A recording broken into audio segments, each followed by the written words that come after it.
Hey everyone, it's Paul from Alexandria Knife Sharpening. Pretty interesting week. I spoke to about 4 different sharpeners in the past 2 weeks.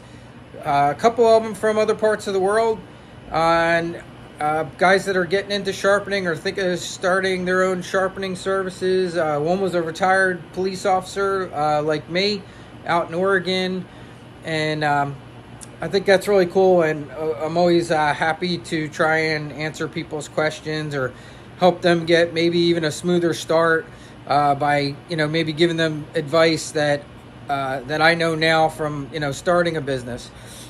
One of the big questions I've had from a lot of people, both in comments, is what kind of digital microscope do I use, and I'll get into why I like it, and I'll probably do some more in-depth videos too, especially now that I got in about 13 sharpening jobs this weekend.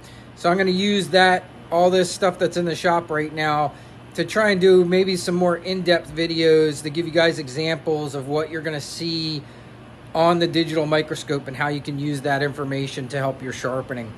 But this one's going to be, kind of a little more specific on the features and why I like the features. And I'll save the more detailed stuff for another video or a part 2 of the digital microscope video. So that's it. Thanks for checking this out. Thanks to the other sharpeners from all around that have reached out or given me calls. It was nice talking to you guys, and I'm glad that there's some people out there that are getting some value from the content that I'm putting out. I really appreciate that. I will leave the link, Amazon link for this particular microscope you're going to see in the video down below, so it's easy for you to find. And that's it. Let's get started, and have a great day, everybody. Hope you enjoy this one too. Okay, so here's the digital microscope, and it is a Cainda. It's a Cainda. I will put the Amazon link below in the description, make it nice and easy for you to find this particular one. And I will, let's start going over some of the features and what I like about it. So one of the first things I like that I wanted one that was that didn't have to have a cord on it, that was Wi-Fi, and I wanted it to work with all different platforms. And that's probably the first thing I really like about this particular one. This one works with Apple products. It works with my Chromebook. This is a this is a Samsung pad. It works with my Samsung pad. So this particular model on brand has a very good wide range of products that it works with. And not all of them do. Some of them are very specific. So if you're going to look at some other ones, definitely read the descriptions and make sure that it's going to work with what you're using. Because some only work with Apple, some only work with Windows products. And then like this one, I have a Chromebook that I really, really love. And this one actually will work with my Chromebook and all these other things. So that was, when I saw the wide range of products it worked with, that was one of the reasons I went for it. So I'll show you the app here. So you have to start the app on mine. You just hit this app. It's called DM Wi-Fi. It's got a little picture of the microscope. And let's see. Okay, and still nothing. Okay, there it is, finally. DM Wi-Fi. So I'll touch this. It'll start the connection, and then it's reading it. And all this is saying here is it's checking the quality, and it says connected without internet because it doesn't have an internet connection. It's a Wi-Fi connection just directly to the microscope. Now when I go back to the app, I'm now in the digital microscope, and I'm going to hold this down on the table so you can see, and that is focusing just on the wood grain of my table top that I'm working at. So that is the wood grain in the tabletop. All right, so I'm going to pull this microscope back up so where you can see it. And let's go over some of the features that I think are important. So one thing I really like is this little shroud here for a couple reasons. Now, one of the great reasons is I can lay this flat on my tabletop like I just did and focus it by turning this ring, and you can see what you're seeing there right now is my hand and the skin and background. But I can then focus this, and then what that's doing is that's giving me anything that's right on that flat plane of this plastic see-through ring here in focus. And why that's important for knife sharpening is, let me grab a knife just so I can show you.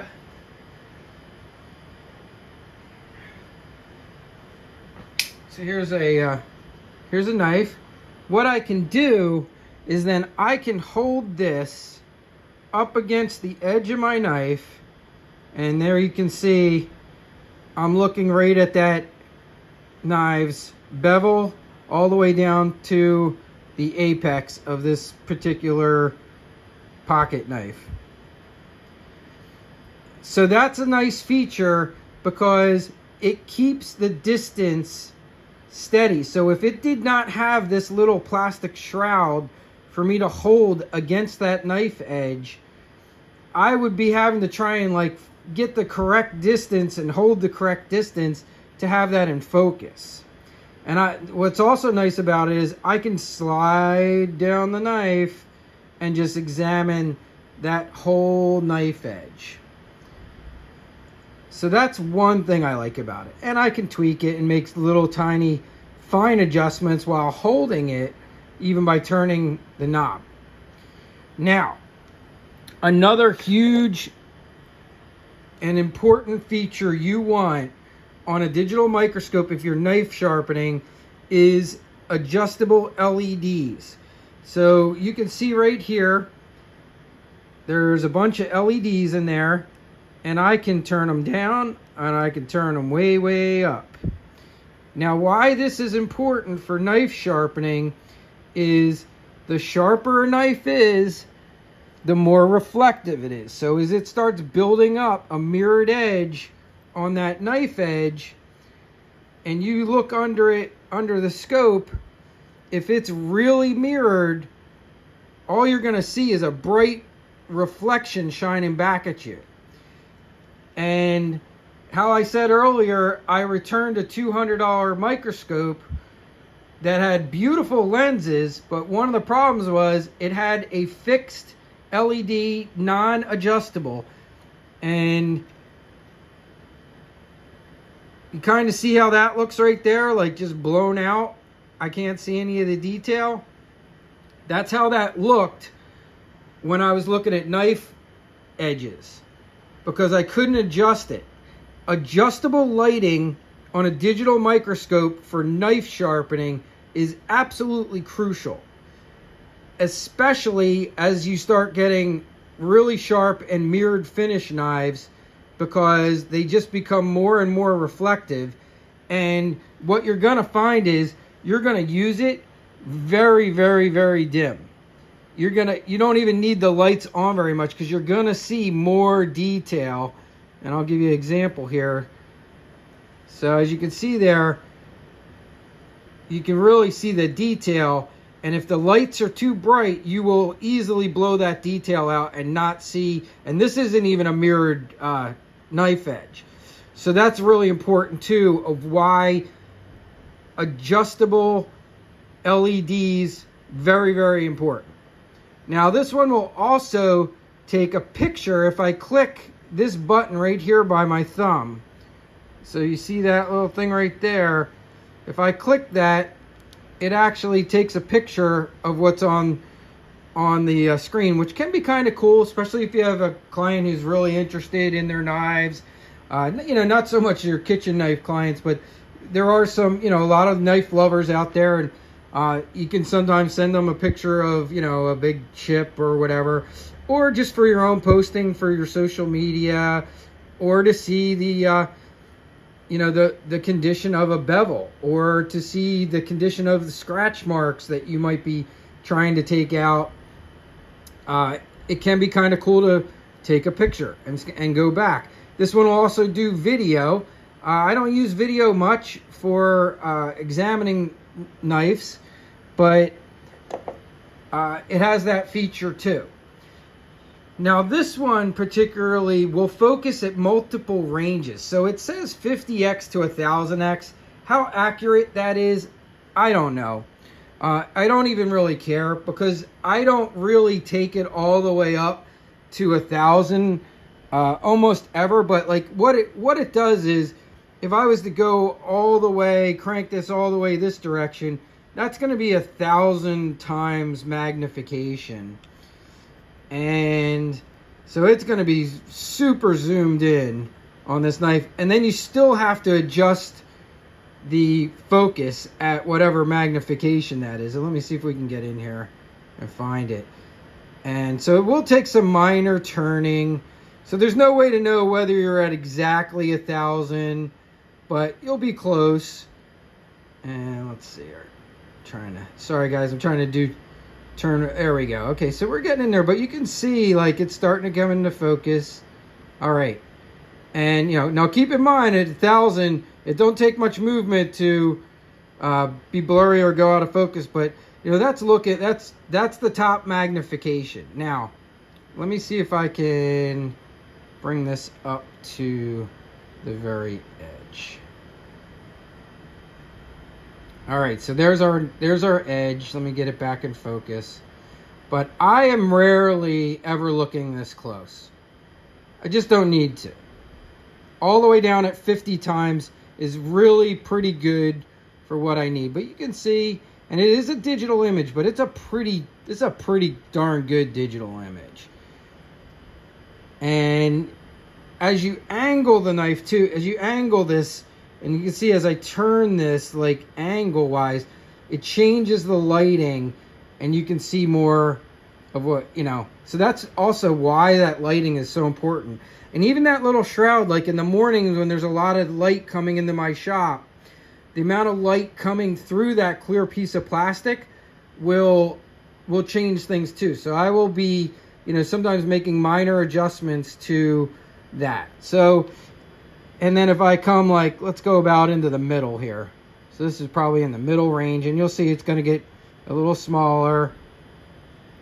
And I can, once again, just kind of slowly move it until it refocuses. And sorry, I moved it out of frame here.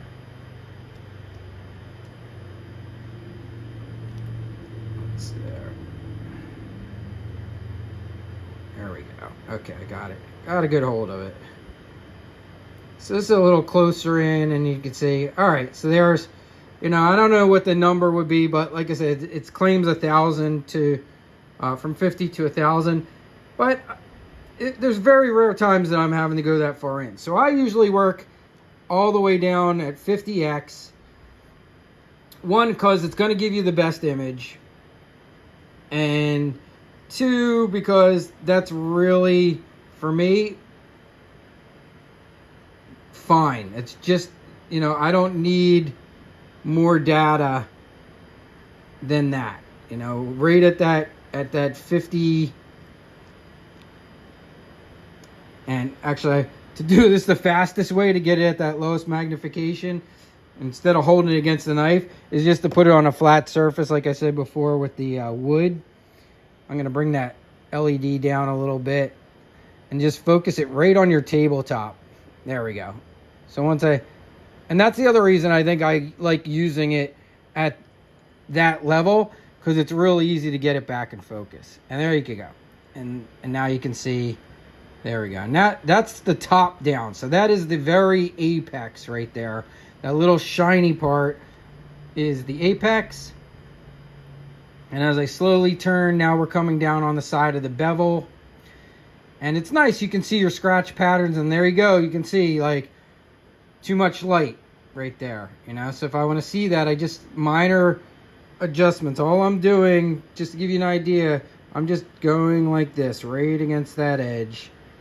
Maybe you can see that. See, as you can see that, as I get the right angles, you'll see it takes that glare out. And if it's just way too much glare, well, then you just adjust. Then you just adjust those LEDs down. All right, so that's enough about that there. Let me see if there's anything else that immediately comes to mind. If you don't have great eyesight, this is very helpful. Now, I particularly use the Sharpie trick a lot. So when I'm sharpening a knife, I will take a Sharpie, draw right on the bevel, and sometimes when you are getting really close but maybe haven't apexed the knife perfectly, and I do have examples of this where I got plenty of pictures in here. I can probably show you something like that. Let me see here. Let's go to the files. All right, so here's some knife pictures that I've taken. Let's see if I can find a good one where there's some Sharpie left behind. You can even see it right there on this one. So see that little fine black line, that little fuzz right up there? That is actually still Sharpie marker. And sometimes when a knife's not quite getting exactly where you want it to be, that is where the scope comes in handy, because you will see that tiny bit of Sharpie that can be difficult to see. Let's see. That's a really chewed up edge. A little out of focus. But yeah, so here's some, typical, these are probably some Japanese knives with some, chips and damage and things like that. That's some Sharpie there that's still left behind. Sorry, some of these, okay, so here we go. Here's a real good one. So that black edge way up there is just Sharpie. And I have learned also, and you'll pick this up, the more you use the scope and look at things, you will, depending on what you're sharpening on, I use a Tormek. I kind of know right there, that's somewhere between 2 and 3 turns on the Tormek to get this completely apexed. So that needs a little bit higher raise up on the Tormek angle there to take that completely out. And that's another reason, and here's another perfect example of like a tiny bit of Sharpie that's still left in there. And I will tell you, just from experience, if you're, and here you can see it's kind of gone, even though this picture's a little out of focus, you'll know when it's gone. And here, there's a tiny little hint there. So we're really getting nitpicky, but, and here, what I see here in this is showing me that even though it's not Sharpie, I'm seeing old edge here. So you can see that's not the nice grind marks that are here on that very edge. That's just old edge that still needs to be cleaned up and taken out. And so it's great for that too, letting you know, like, hey, even if you didn't use a Sharpie, sometimes you'll see stuff and I know immediately right there, like, I can either grind more or I could raise the angle a little bit and try and get that completely taken out so that it looks like this, like a perfectly nice flat, nice grind marks going right to a perfectly flat edge and not that little jaggedy stuff. So these are the kind of things you're going to look for. So, and if you don't have great vision, this can be really helpful too, because I'm telling you, if you ground this and you look at it, sometimes you will not see, at least with my eyes, and mine aren't perfect, but they're, I got decent vision, but I do wear glasses, but sometimes I cannot see that little bit of Sharpie that can be left there that the microscope picks up real easy. And it can be really, like I said, it can be real tiny, but you'll start to pick that up right away. And it gives you a lot of really great data. So there's some pictures, a little talk through about, how I use it. And like I said, in my opinion, you don't need to go out and spend a $200, $300. There's ones all the way up to $1,000. I don't find it to be necessary. Uh, you will get incredibly sharp knives. You guys have seen my best tester scores and tests and cut tests and things before. This $40 microscope for me does everything I need it to do, and well within a budget. And if it broke, wouldn't hesitate to get the same brand again. In fact, I might even pick up another one just to have a backup. I will say this too. You will see a lot of them that have stands. I'm going to turn this a little bit. This is the right here. This is the microscope stand for it, and some people might like that, to use like a microscope stand. So the microscope would be in here, and you would put the knife under it. I find that it's just not that useful for knife sharpening. It is, in my opinion, the best way to do things is when you can just take the knife and take your microscope and hold it right up to that edge and see what you need to see and be done with it. Trying to hold this under the microscope and get it in the same spot every time, it's, in my opinion, it's almost impossible. So, like I said, that feature right there, being able to focus this on your table, have it in focus, and then just go right to your knife edge, is probably that and the adjustable LED most important feature of that digital microscope. I'll pull one other quick one out for you just to show you it. I actually do have another one. It's actually a little bit more high definition. Wasn't expensive either. It's this one here, and this one doesn't have the clear plastic like this. Let me see. So this one uses a cord all the time. It's a USB one. It does have adjustable LEDs. It does come with this little plastic shroud, which is nice because, once again, like I said, you can hold that right up against the knife edge, and you can focus this in on the table and use it. My only issue with this particular one is this one only works on my laptop, on my Chromebook. And sometimes I like to use my Chromebook, and I have pulled this out, but I do like this one much, much better. And even though this one is supposedly more high definition, and it can connect to a lot of different things, this one is purely USB. It does not have a battery. The battery on this one, I have found, for me, lasts about 3 hours when it's not plugged in.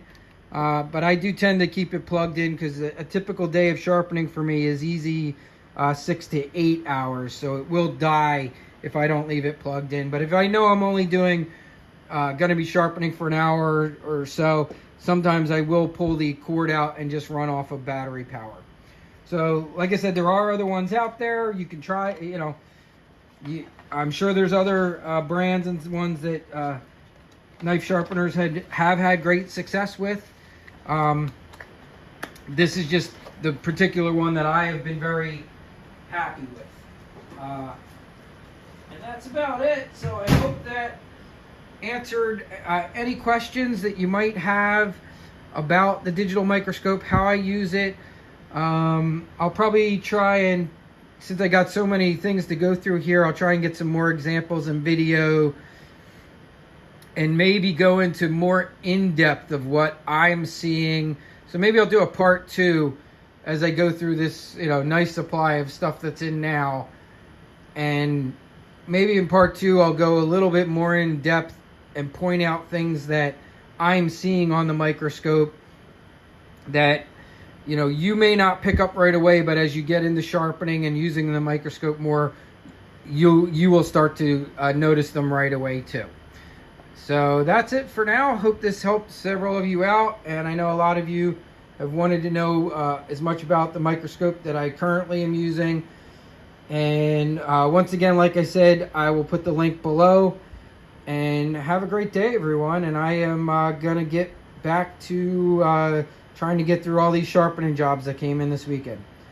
All right. Thanks for checking out the YouTube.